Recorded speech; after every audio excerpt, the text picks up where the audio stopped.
Yang pertama, kasih kepada Allah.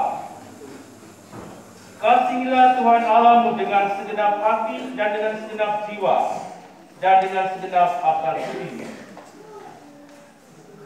Mengapa kita mengasihi Allah dengan cara seperti ini? Alasan pertama, sebab Allah telah dahulu mengasihi kita.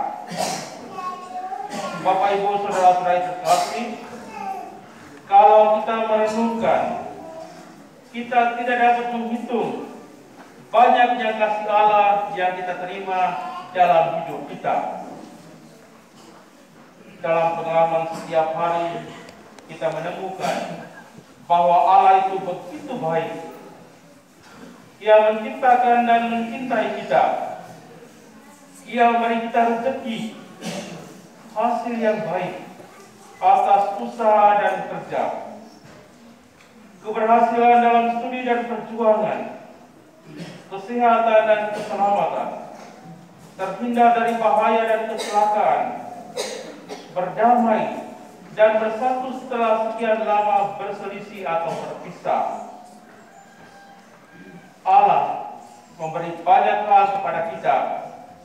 Ia memberkati kita dengan berbagai hal baik dan yang berguna. Meskipun kadang-kadang kita mimpi baik kalau kita datang ke gereja, tapi Allah tetap mengasihi kita. Dia tetap mencintai kita. Mengasihi Allah seperti yang digariskan Allah berarti mengasihi Allah dengan seluruh diri, dengan adanya kita, menjadikan Dia sebagai yang pertama dan utama di dalam hidup. Alasan kedua, mengapa kita harus mengasihi Allah? Karena kasih Allah adalah gratis. Sekarang ini kita hidup di zaman di mana tidak ada yang gratis. Segala sesuatu pakai bayar, pakai uang. Dulu ada sebuah lagu dangdut yang cukup terkenal, judulnya No Duit, No Cinta. Pacaran pakai duit, kawin pakai duit, dan seterusnya. Atau mungkin juga ada sebuah kalimat yang masih kita ingat. Ada uang, abang disayang. Tidak ada uang, selamat tinggal. Kita bertemu dalam mimpi. Namun tidak demikian dengan cinta Tuhan. Tuhan mencintai kita secara gratis, cuma-cuma. Tuhan mencintai kita bukan karena mengharapkan sesuatu dari kita. Kemuliaan Tuhan dan kebaikannya tidak tergantung kepada pujian kita, lagu kita yang merdu, doa kita yang kusuk, dan sebagainya. Dia mengasihi kita karena kasih. Sebagai orang Katolik, kasih Tuhan kita alami secara gratis melalui panggilan kita masing-masing. Ia memanggil kita sebagai seorang bapa dan ibu di dalam keluarga. Ia memanggil kita untuk tugas ini dan tugas itu, bukan karena kemauan kita, tetapi karena kasih. Tuhan mau memanggil kita dan memutus kita seperti itu karena Dia mencintai kita, dan kita terima itu sebagai hadiah cuma-cuma dari Tuhan, gratis. Maka kita diharapkan untuk melayani Tuhan dengan ikhlas. Itu yang pertama. Seringkali orang mengatakan kita mengasihi Tuhan seperti orang yang sedang jatuh cinta. Artinya ingin selalu bertemu dengan Tuhan, ingin selalu bersama dengan Dia.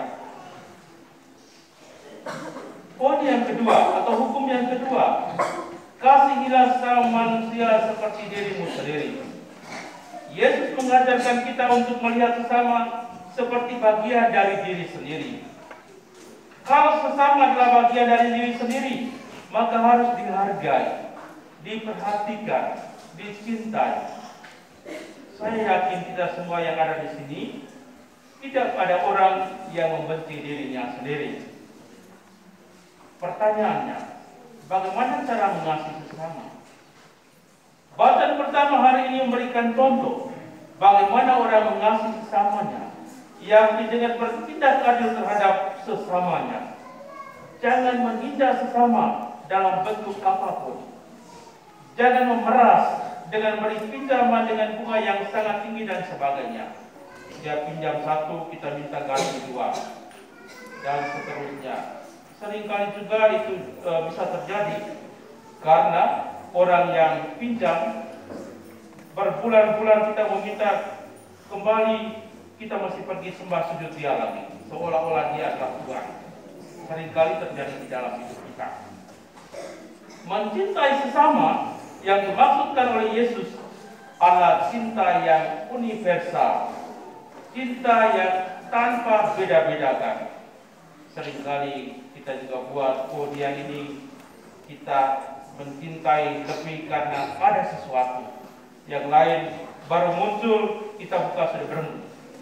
Tapi yang lain muncul, kita terima dengan senyum yang terbuka lebar.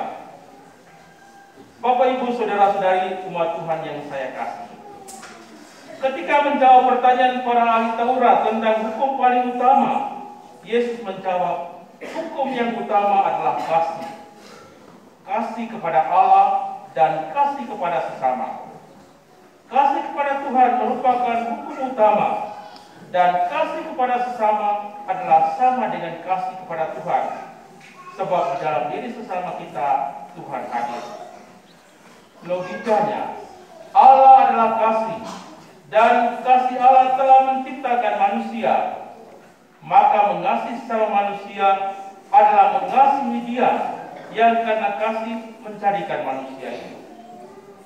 Mengasihi dan melayani manusia serta berkorban bagi sesama karena kesadaran bahwa di dalam orang yang kita kasih itu Tuhan hadir.